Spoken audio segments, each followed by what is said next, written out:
Saya mulai dari masuk TK di tempat Suster-Suster Marsudiri ini itu dari Fransiskan Semarang, lalu meneruskan SD-nya di Regina Pacis juga milik suster-suster itu. Suster Christine kepala sekolahnya masih sempat saya hadir pada pesta 40 tahun hidup membiaranya, lalu sampai meninggalnya. Waktu itu saya sedang cuti di Semarang. Nah, mereka sangat bangga tentu saja ada alumni dari sekolah dasar itu yang menjadi pastor lalu menjadi uskup. Kemarin waktu saya cuti sempat untuk berkunjung dan merayakan misa juga di tempat suster itu. Tidak sempat bersama anak-anak karena situasi pandemik ini. Sesudah lulus dari sekolah dasar itu, saya masuk ke SMP Domenico Savio dari Buder-Buder FIC Pangudi Luhur itu. 1 tahun saja di sana, harus pindah ke SMP Canisius di Muntilan. Nah, SMP Canisius Muntilan juga terkenal benih-benih panggilan datang dari sana. Waktu saya kelas 3, ada pesta besar waktu itu karena Bapak Uskup baru terpilih, Julius Kardinal Dharma Atmaja, waktu itu terpilih uskup. Nah, beliau rupanya alumni dari SMP Canisius di mana saya pernah sekolah itu. Nah, makanya itu benar-benar perayaan yang masih saya ingat waktu itu. Ada Bapak Uskup yang merayakan misa di tempat pernah bersekolah begitu. Tidak tahu pada waktu itu saya tidak pernah pikir akan jadi pastor dan akan jadi uskup gitu. Maklum lah remaja-remaja SMP begitulah ya, SMP kelas 3 Iya. gitu ya. Iya. Lalu setelah itu, setelah tamat dari SMP Canisius Muntilan itu, Saya masuk seminari Menengah Mertoyudan. nah ini menarik. Seminari. Nah, Iya. Nah, ini pasti ada kisah-kisah dan cerita-ceritanya. Seperti apa ya? Kini kita ingin tahu. Bagaimana Kenapa tidak bisa? masuk SMA umum aja begitu? Betul. Dengan situasi keluarga saya sebenarnya, tentu saja keluarga besar kakek nenek yang mengasuh saya mengharapkan saya mengambil jurusan yang langsung membuka kemungkinan untuk bekerja dan membantu orang tua. Tapi ya waktu itu panggilan Tuhan datang begitu. Saya sebenarnya tidak langsung siap untuk masuk seminari pada waktu itu, tapi karena waktu itu saya ketua kelas di kelas 3 SMP.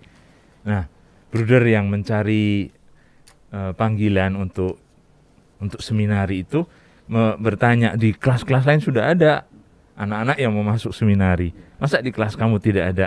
Coba cari gitu. Jadi dia minta supaya ketua kelas yang bertanggung jawab juga mencari di antara teman-teman. Tapi rupanya sulit itu kalau bertanya ke orang. Apakah pada waktu itu tidak ada yang setelah ditanyai oleh Monsinyur waktu itu sebagai ketua kelas, tidak ada yang berminat begitu atau gimana? Saya juga tidak tahu bagaimana tanya, caranya tanya. Pertama, saya juga tidak pernah ditanya orang tua, apa kamu mau jadi pastor? Betul-betul saya rajin ikut putra altar, tapi memang panggilan itu datang begitu tiba-tiba. Nah, di situ karena tidak ada, saya mengatakan, kenapa tidak tulis nama saya saja? Jadi nama saya ditulis, lalu di briefing, jadi seolah-olah memang kami dipersiapkan untuk masuk seminari, dan di situ saya mulai memang merasakan kalau ini jalannya, ya saya harus ke sana gitu. Dan saya masuk ke seminari Mertoyudan. Ketika masuk di seminari Mertoyudan ini, apa yang terjadi pada waktu itu? Apakah mulai semacam penjurusan begitu? Wah, ini setika SMA sudah mulai dipersiapkan untuk itu atau gimana? Biasanya di seminari Mertoyudan itu bebas mau pergi kemana sesudah itu, ya. Yang penting arahnya akan menjadi pastor, karena kalau sudah nampak bahwa tidak akan meneruskan menjadi pastor, lalu kelas 2 SMA itu sudah diminta untuk mundur. Tentu merepotkan karena kelas 3 mempersiapkan ujian, harus pindah sekolah, cari kos, atau ya tentu saja banyak anak kadang-kadang juga tidak siap untuk itu. Tapi apa boleh buat, seminari memang harus konsisten dengan orientasinya. Dan situasi pada waktu itu Monsinyur lolos naik ke kelas 2. Saya mulai mengalami krisis di tahun pertama. Tahun pertama karena bisa bayangkan dengan cara panggilan yang tidak sengaja gitu. Karena mendaftarkan diri sebagai calon karena saya ketua kelas, lalu ternyata terjaring dan masuk, ya.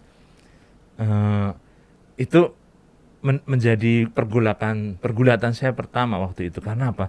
Mendengar sharing atau cerita kesaksian panggilan teman-teman, mereka punya pengalaman yang hebat-hebat. Saya hanya begitu pengalamannya. Cerita itu soal ketua kelas tadi itu ya. Soal ketua kelas, ya, pengalaman putra altar, tapi apa maksudnya menjadi imam? Waktu itu saya kembali ke pengalaman waktu masih kecil SD, saya memang pernah tertarik menjadi bruder, tapi tidak berpikir akan menjadi imam gitu waktu itu. Nah, memang saya suka bicara dan tertarik pada pastor misionaris di paroki kami di Muntilan itu. Maka itu alasan utama. Kenapa mau masuk seminari, mau menjadi pastor? Saya tertarik pada pastor misionaris, saya bilang begitu. Pastor misionaris ya? Sudah mulai, ya, pastor Belanda waktu itu. Nah, pergulatan itu karena saya minder, saya tidak percaya diri dengan panggilan saya. Ya, mencari-cari apa ini betul jalan Tuhan, kalau ternyata saya sendiri tidak merasa bangga dan pede gitu pada panggilan sendiri. Saya pulang tahun pertama itu dengan penuh keraguan dan pergumulan. Ya. Saya tanya pada mama saya, itu yang menguatkan saya kemudian. Karena waktu saya bilang pada ibu saya kok krisis begini, saya tidak tahu apakah ini benar jalannya. Kalau tidak kuat ya. Lalu ibu saya bilang, kalau nanti tidak terus, kalau pulang kan tetap anak mama. Waktu itu saya tiba-tiba pikir, iya, siapa yang suruh masuk? Ternyata orang tua juga bebas sekali. Maka mama saya merasa dengan cara seperti itu saya betul-betul justru malah terpicu untuk mencari motivasi yang lebih kuat. Kelas 1, jadi kalau di seminari mulai dari SMP itu 4 tahun, mulai dengan kelas persiapan, lalu masuk kelas 1 SMA, baru gitu penjurusannya di sana.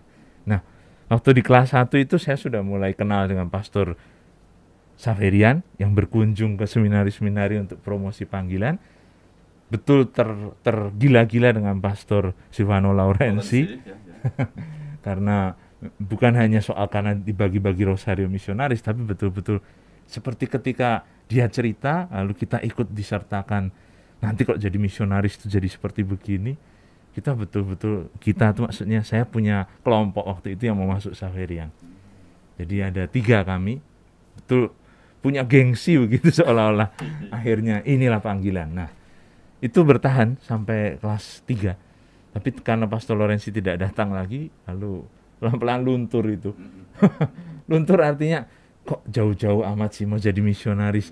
Di sini juga banyak kerjaan, ada orang tua. Lalu akhirnya saya kembali ke panggilan awal, saya tertarik pada Pastor Yesuit kan. Maka saya mau masuk Yesuit gitu. Siapa tahu masuk Yesuit itu bisa juga dikirim belajar segala macam, ada pikiran yang sebenarnya tidak murni gitu.